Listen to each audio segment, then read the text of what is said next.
இன்னைக்கு current சினாரியோவில் Shankar sir இந்த படத்தினுடைய முக்கியத்துவம் அதிகரிக்குது அப்படின்னு தான் சொல்லணும். அண்ட் இந்த படத்தை பார்க்கறதுக்கு பல ஜென்ரேஷன்ஸ் ஒன்றா கூடி இதை என்ஜாய் பண்ண போகிறாங்க.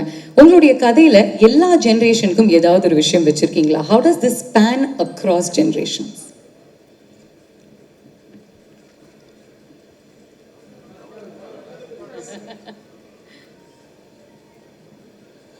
வந்திருக்கும் அனைத்து ஊடக நண்பர்களுக்கும் என்னுடைய வணக்கத்தை தெரிவிச்சுக்கிறேன்.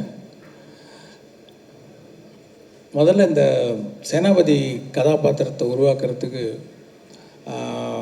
சாருடைய ஃபோட்டோ, சாருடைய ப்ரொஃபைல் ஃபோட்டோ, அவங்க ஃபாதருடைய ஃப்ரண்டல் ஃபோட்டோ, ப்ரொஃபைல் ஃபோட்டோ, அவங்க பிரதர்ஸ் 2 பிரதர்ஸுடைய ஃப்ரண்டல் ஃபோட்டோ, ப்ரொஃபைல் ஃபோட்டோ, இது எல்லாத்தையும் கொடுத்து அந்த கேரக்டர் எப்படிப்பட்ட கேரக்டர்னு எக்ஸ்பிளைன் பண்ணி ஆர்ட் டைரக்டர் தோட்டா தரணிக்கிட்ட வந்து ஒரு ஸ்கெட்ச் போட்டு தர சொன்னேன்.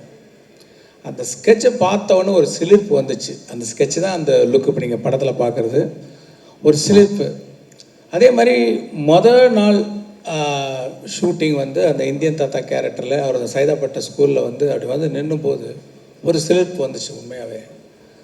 அதெல்லாம் வந்து அது எப்படி எக்ஸ்பிளைன் பண்ணுறதுனே தெரில.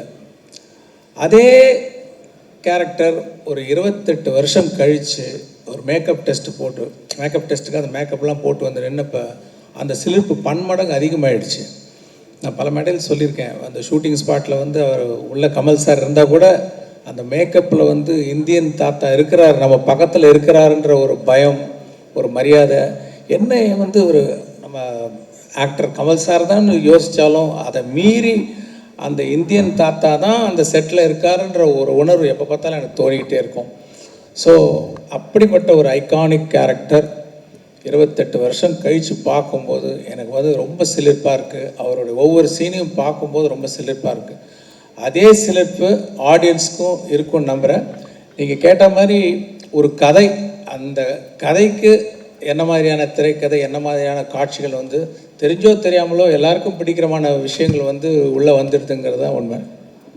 சூப்பர். அவங்க சொல்லியிருக்காங்க படம் நல்லா வந்திருக்கு, ஃபேமிலியெல்லாம் உட்காந்து பார்க்க போகிறாங்க, இதுக்கு எதுக்கு இதை கொடுத்துருங்களேன் அப்படின்னு சொன்னாங்க. சரி, நான் கொடுத்துட்டேன். இதுதான் நடந்த விஷயம். ஃபேண்டாஸ்டிக். ஏன்னா எல்லாருமே பார்க்கக்கூடிய படமாக இருக்கணும் அப்படிங்கிற மைண்ட் செட்டோடு தான் நீங்கள் எடுத்திருக்கீங்க. And you work for